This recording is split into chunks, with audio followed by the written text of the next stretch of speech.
Hello and welcome. My name is Nyki Stump, and I'm a counselor and biofeedback coordinator at the Student Wellness Center, and I'm glad you're here today. We are going to discuss anxiety and depression, the symptoms of these mental health concerns, as well as some tools that you can use to help yourself feel better.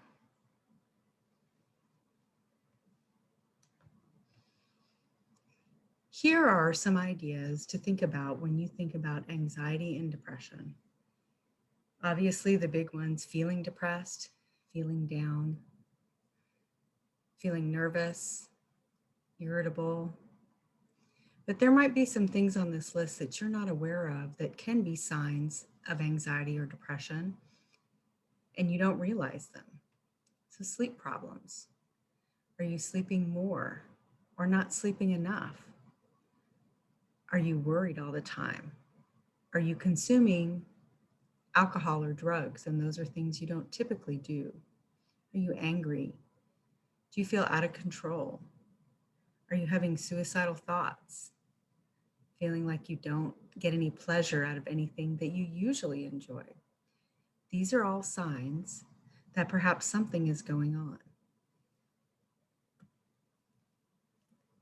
The first thing I want to talk to you about is sleep. Anything that is wrong with us is worsened by a lack of sleep. Sleep is really important, and a regular sleep hygiene schedule will keep your mood much easier to regulate. Going to bed at the same time, getting up at the same time, having that sleep rhythm really helps your body to feel good and to keep your mood at the most optimum. If you've been diagnosed with a depression, anxiety, or other disorder, if you're not getting enough sleep, all of those things are going to feel much worse to you. Next, music. Music is a wonderful device for us to use when we don't feel well, or if we really need to cry and we're struggling, trying to make ourselves cry. Listening to music that we know helps us cry is a great strategy to get that emotion out of you and to move on. If you need a mood lifter, music is your tool. Next, movies. Are there movies that you always love to watch that really make you laugh, or some that even make you cry? Again, evoking those emotions when you're struggling with it is a really great way to feel better.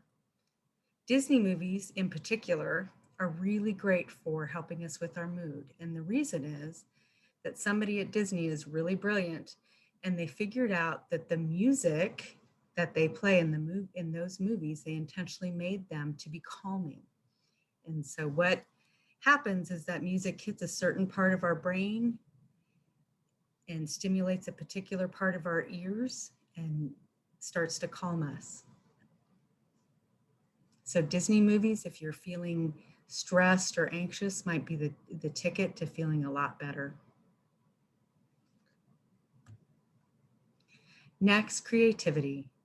Whether it's art, whether it's sewing, whether it's other types of creative outlets, creating something is a great way to manage your anxiety or depression. It can be something that you gift to someone else. It can be a way to alleviate any of your frustrations or struggles. You can color, for example, to lift your mood, or you can create something that expresses a negative emotion, such as anger or sadness. All of those are great tools and a great way to feel better. So think of ways that you can be creative. Candles. Candles work to calm our mood really, really well, which is why they're always on the list of tools to use. Now, if you're in the dormitories, I know you can't burn a candle in your dorm, but they make really great, fun battery operated candles that you can light, and they really do induce a little bit different mood. In the same vein, you could hang some pretty string lights. Something like that would give you that same kind of ambience in your dorm room and still fit in with all the requirements that you have to follow. Nature. Nature is a really great stress reliever and a way to lift our mood. Both of these photos in this picture were taken in Kansas.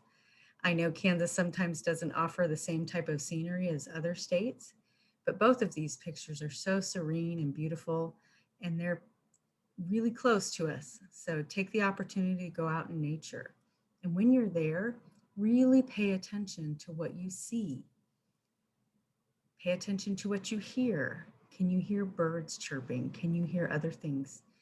Wind blowing through the trees, that type of thing. Really pay attention to those things. Pay attention to how it feels to walk along a dirt path, or it feels to walk through a field full of corn or other weeds kind of pressing against your pant legs. Those are all opportunities to come back into the moment and be very mindful. So try nature. Exercise is another really great way to boost our mood. When we're exercising, we get all of those feel-good hormones running through our brain and through our body.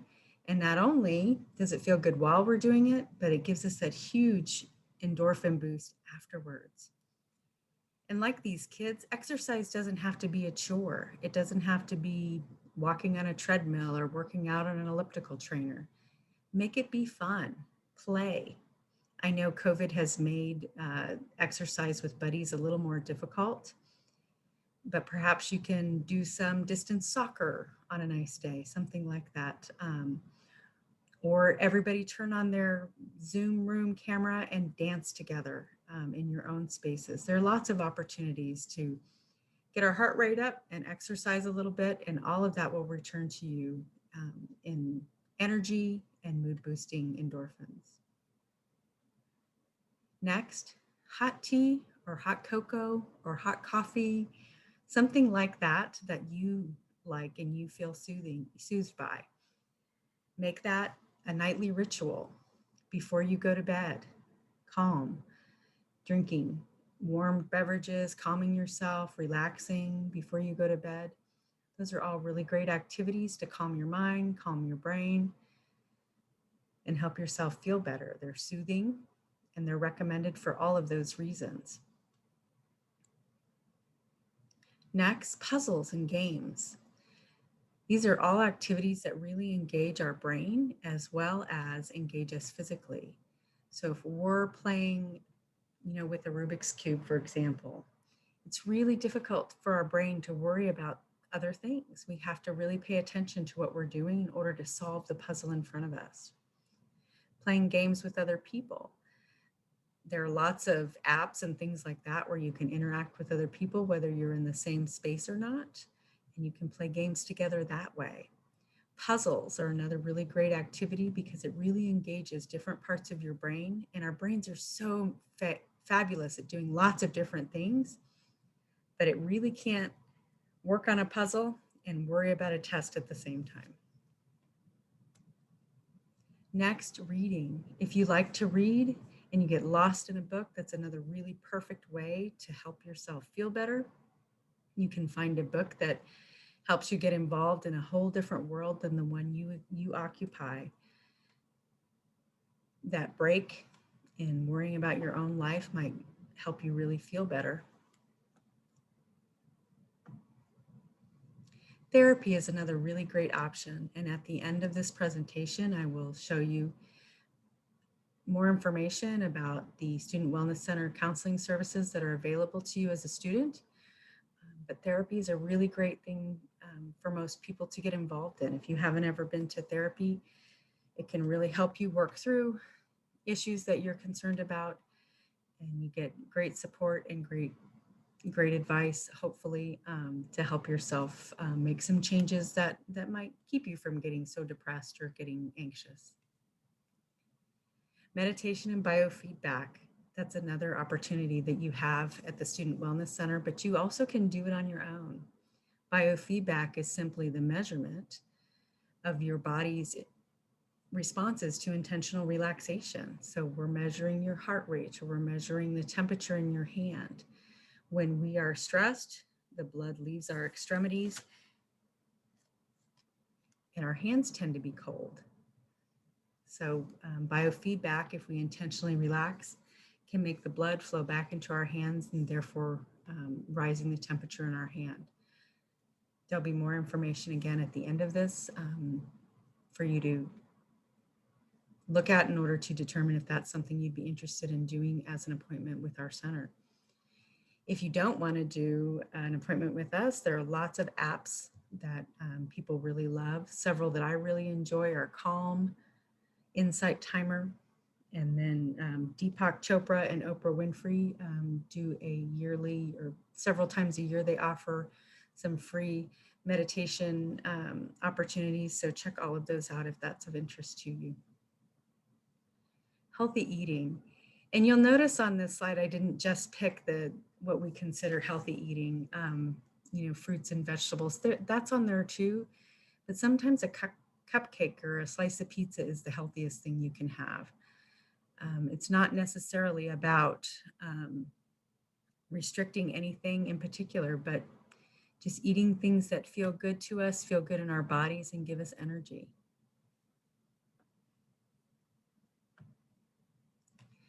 Bubbles. Bubbles are really fun. And the reason they're fun is because that's something we can do that's so playful. And if I were doing this presentation in person, I would offer you some little tiny bubbles that we have in our wellness center that we give out to students. But if you get a chance and you can lay your hands on some bubbles, springtime, there's usually big, huge bottles of bubbles at the dollar store that you can get and just play. Socializing. And I know things are tricky, but connecting with others and socializing with others is a really great way to feel better. And it doesn't have to be we're socializing and talking about all of our problems, but perhaps we're listening to somebody else's situation and gives us a break from our own. Not necessarily to compare and say, oh, their problems are worse than mine. We can't ever really compare and have that make sense. But connection with other people that support you and love you is always a great way to feel better. And medication. I included medication because sometimes that's what we need to feel better. It's not the case for everybody, but if that is something that you need to consider in order to function in your life and during your classes and work and all of that, it can be an appropriate step. So I want you to think about what's in your toolbox. What are the things that you already do that work really well? What are some new ideas that you heard today that you might be able to add? And I would really encourage you to gather these ideas together, either write a list or bring items together. If you still watch movies on DVDs, for example, that would be a great thing to put in a bag that you can go to along with whatever creative activity or a book that's your favorite or a CD that you might like to listen to if people still listen to those, or your candle. And I encourage you to do this because I think when we're anxious or we're stressed, it's hard for us to come up with ideas to help ourselves. But if we have our toolbox literally put together, then when we feel that way and we're sad and we're not sure what to do, we can just go to the toolbox and we can open it up and we don't have to think about it. We just have it all prepared and ready to go. So here's some information on the services offered at the Student Wellness Center. Most of these services are being offered via Zoom for healthcare. So we have licensed healthcare professionals and interns providing services at no or low cost to students. The first 5 sessions are free to you as part of your student fees, and then the sessions are $5 after that. Any groups that you'd like to attend or crisis services that you attend are not included in that fee. Specialty services, including ADHD screening, substance abuse evaluations and counseling, crisis services, art therapy, group therapy, and biofeedback are also things that we do. Thrive, which is the Healthy Relationship Interpersonal Violence Education Program, is housed in our office. We use evidence-based methods used to treat trauma and other disorders such as EMDR and ART, and those are both, EMDR stands for eye movement desensitization, and I never can remember what the R stands for, and ART is accelerated resolution therapy. And those are both methods that we're trained to do with students who have trauma. So ask about those if they're of interest to you. Some of the topics that are appropriate for counseling: stress, homesickness, roommate conflicts, anxiety, and depression are topic today. But it's not limited to serious mental health diagnoses. If you have something you're struggling with or you're unsure about, make an appointment and we can figure it out for you. Confidential spaces will be available in each of the dorms for sessions or other confidential issues as needed. You can also inquire about coming into the center and zooming in from one of our spaces in order to keep everybody safe. Call 620-341-5222 to schedule or schedule online via Hornet 365 in the patient portal. And if you're interested in any of the groups that we are offering, see Canvas, and everyone should be enrolled in Counseling Center resources, and you can see a list of groups that are being offered by our Counseling Center staff and interns. Thank you so much for your time and attention today, and I hope you're having a great semester.